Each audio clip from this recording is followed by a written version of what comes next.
My last question for you, and we're going to get to a little bit of Q&A. If you have questions, feel free to put them in the chat. Is if how does the animal afterlife play into your theodicy, John? It's the last Good. chapter of your book, so talk a little bit about that and how it kind of puts things together in your mind. Well, this is controversial, and I don't claim to know in a strong sense that what I propose is true, with all those caveats. I do think it makes sense to think that if God created something, that God would want it to endure. If God created an array of non-human beings, why would God want them to just disappear? Why would God want extinction to be the last word on 99.9% of the species that God created?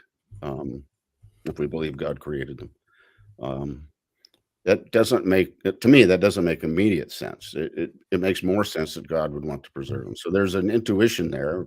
Admittedly, it's a controversial intuition, but an intuition I guess it's kind of an artistic intuition. Artists well, they don't use disappearing paint typically unless they're trying to make some kind of weird point about the temporality of art.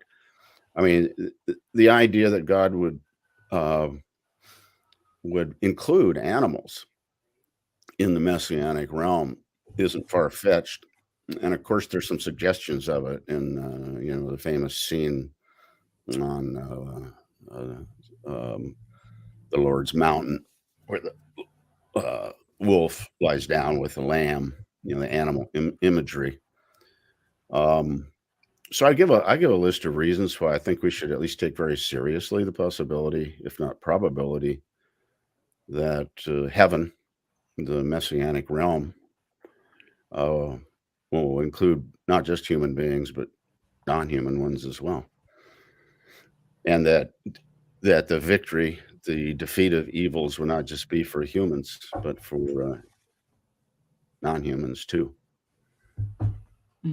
So what does this look like then for your animals, John? In your book, you talk about, if I remember it right, the idea that not necessarily like Trent Dougherty wants to go all the way and say that they may be able to like consciously reflect on like Right. their suffering and things on that. But I believe, if I remember right, your view is more like they may have like recognition of like what they did in a sense, but more of a like how we like praise a dog for like being good, like something like that. Like, You're, people you're, elaborate exact, on that. you're exactly right. Trent and I we agree that animals will be there, but where we part ways a little bit is on, Trent thinks that animals will be given a human-like cognitive capacities so that they can begin making choices for or against God in Christ.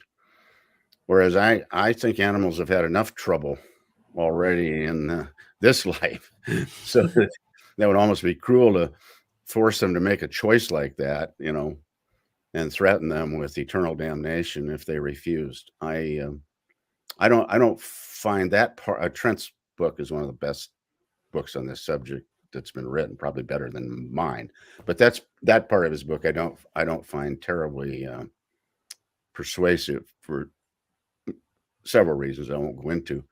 But as far as my own view, I think it makes more sense to think that animals retain their former identity as being cognitively different from humans, remaining the animals that they are and always have been, and yet immortalized.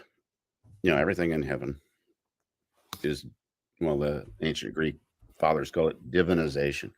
The risen Jesus is not going to die again, and the risen Christian is not going to die again, and the risen animal is not going to die again.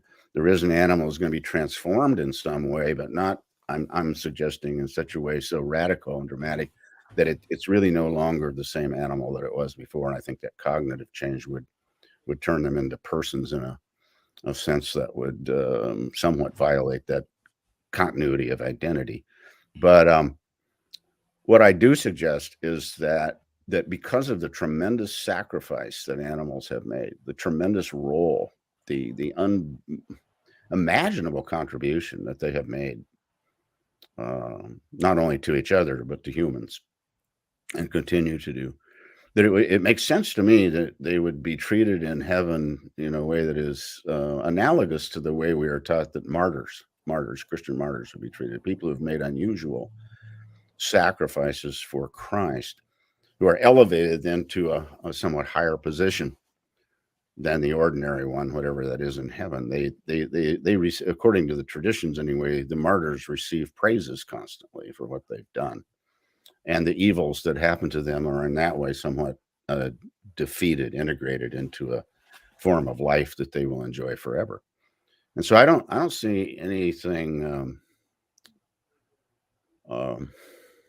too wild in the thought that animals will enjoy the praise of the angels and God and humans in heaven as a matter of gratitude. And we know, and in the book I mentioned, that we do know that some animals, at least, pretty clearly recognize praise, even on this side of the grave. I've trained dogs, many dogs over years, and it's clear to me and to many trainers that praise is sometimes the most effective way to get a dog to behave in the way that it should.